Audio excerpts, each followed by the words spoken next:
महाराष्ट्र में भाषा पर विवाद जारी है। इस मसले पर हमारे साथ चर्चा के लिए जुड़े हैं डॉक्टर भालचंद्र मुनगेकर, भूतपूर्व राज्यसभा सांसद हैं। बहुत स्वागत है सर आपका। सर, मेरा पहला सवाल यही रहेगा कि मराठी हिंदी मुद्दे पर आपकी क्या राय है? महाराष्ट्रियन लोग हिंदी पर बहुत प्रेम करते हैं और हिंदी एक संपन्न भाषा है। हिंदी का जो साहित्य है वो साहित्य का प्रभाव मराठी साहित्य पर भी है। तो कोई भी मराठी व्यक्ति हिंदी के बारे में सजगता से प्रेम करते हैं। हिंदी का द्वेष करना ये किसी भी मराठी जनता के मन में आना ये बिल्कुल नामुमकिन बात है। सवाल ये है, महाराष्ट्र सरकार ने हिंदी पहली कक्षा से कंपल्सरी किया और वो जो 3 लैंग्वेज फार्मूला जो है उस 3 लैंग्वेज फार्मूला के तहत अभी एक मीडियम ऑफ इंस्ट्रक्शन जो है वो हर एक राज्य में उनका मातृभाषा है, मदर टंग है। तो महाराष्ट्र में मराठी है, महाराष्ट्र में इंग्लिश कंपल्सरी किया है और 3rd लैंग्वेज यदि पहली कक्षा से कंपल्सरी करेंगे पहली कक्षा से, तो बच्चे लोगों पर बहुत ही गहरा असर होगा और उनकी जो बुद्धिमत्ता जो है, उनकी जो आकलन शक्ति है, उन पर बहुत बड़ा बोझ पड़ेगा। इस वास्ते महाराष्ट्र के लोगों की जो राय है वो हिंदी के प्रति विरोध नहीं है। हिंदी पहली कक्षा से कंपल्सरी करने के लिए विरोध है और मेरा भी विरोध है। बिल्कुल सर, क्या लगता है कि क्यों लगातार ये मुद्दा केवल तूल ही पकड़ रहा है, एस्केलेट ही हो रहा है, खत्म होने का नाम नहीं ले रहा?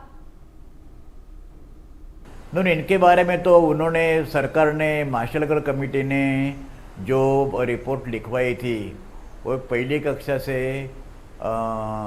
12वीं कक्षा तक हिंदी कंपल्सरी करना ये उनका रिकमेंडेशन था, सुझाव था। लेकिन ये बिल्कुल गैर जिम्मेदारी थी माशेलकर समिति की और पूरी तरह से बच्चों के बुद्धिमत्ता के साथ वो खेलने का एक खिलौना था। This is absolutely unacceptable. Mashelkar समिति का रिपोर्ट हम पूरी तरह से रिजेक्ट करते हैं।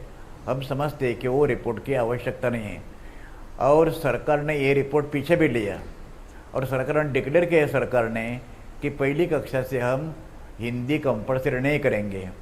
इतना कहने के बावजूद भी चीफ मिनिस्टर फडणवीस ने डॉक्टर नरेंद्र यादव की अध्यक्षता में कमेटी अपॉइंट की है।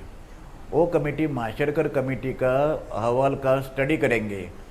लेकिन यादव ने पहले ही बार कहा है कि माशेलकर कमेटी का जो रिपोर्ट है वो हम 100% अनएक्सेप्ट करते हैं, रिजेक्ट करते हैं। तो हमारे समझ में नहीं आता कि यदि 100% रिजेक्ट करते हैं नरेंद्र यादव तो कमेटी का अध्यक्ष कैसे बने? अभी उसमें जिसको तुम्हारा 100% विरोध है उसके बारे में तुम स्टडी करने की आवश्यकता क्या है? और सरकार ने भी हिंदी कंपल्सरी न करने का निर्णय लेने के बाद ये दूसरी कमेटी अपॉइंट करने की आवश्यकता क्या थी? तो किसी भी हालत में यादव की कमेटी हो या दूसरे किसी भी कमेटी को हो, महाराष्ट्र की जनता पहली कक्षा से कभी भी हिंदी कंपल्सरी करने का निर्णय मंजूर नहीं करेगी। क्या लगता है सर, ये एस्केलेशन की वजह अब राजनीति मानी जा सकती है? क्या ये मुद्दा अब राजनीति की भेंट चढ़ गया है जिस वजह से लगातार बढ़ता चला जा रहा है?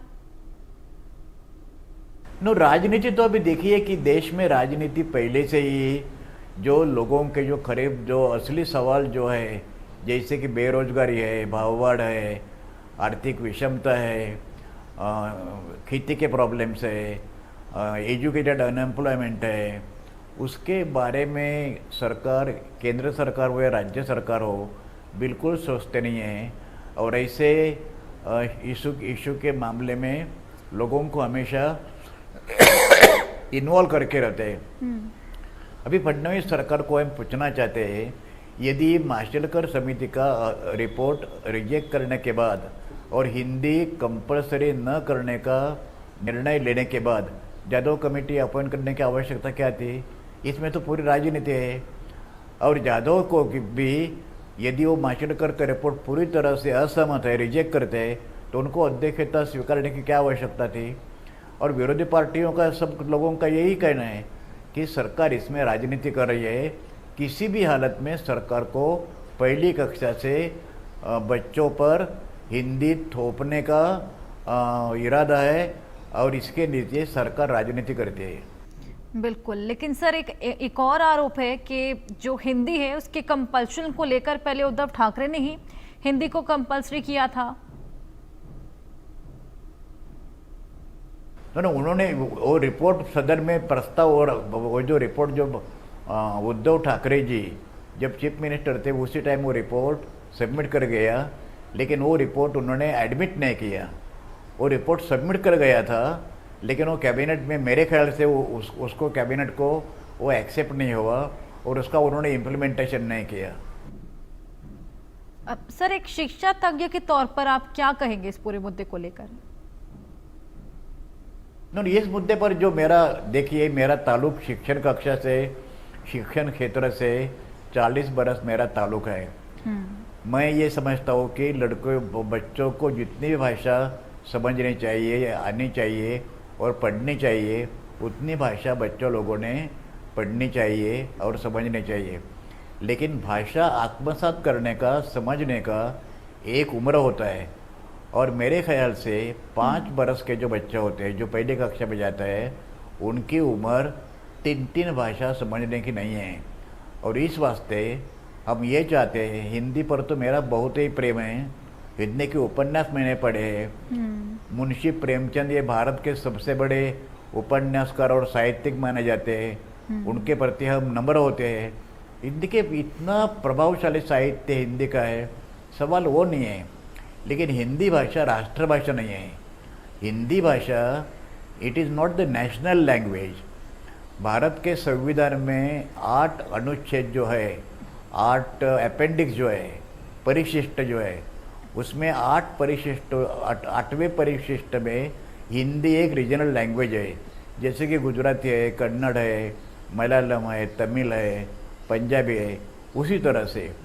तो एक राज्य की भाषा अल्टीमेटली हिंदी पढ़ने वाले और लिखने वाले, बोलने वाले अन्य भाषाओं से नंबर ज़्यादा उनका होगा भी, तो भी वो एक रीजनल लैंग्वेज है, एक प्रादेशिक भाषा है। एक प्रादेशिक भाषा दूसरे किसी भी प्रांत के बच्चों पर थोपना ये बिल्कुल एंटी डेमोक्रेटिक है, और ये हम कभी भी मान्य नहीं करेंगे। डॉक्टर भालचंद्र जी, बहुत शुक्रिया आपका हमारे साथ जुड़कर इस पूरे मुद्दे को लेकर बातचीत करने के लिए। इसी के साथ वक्त एक छोटे से ब्रेक का।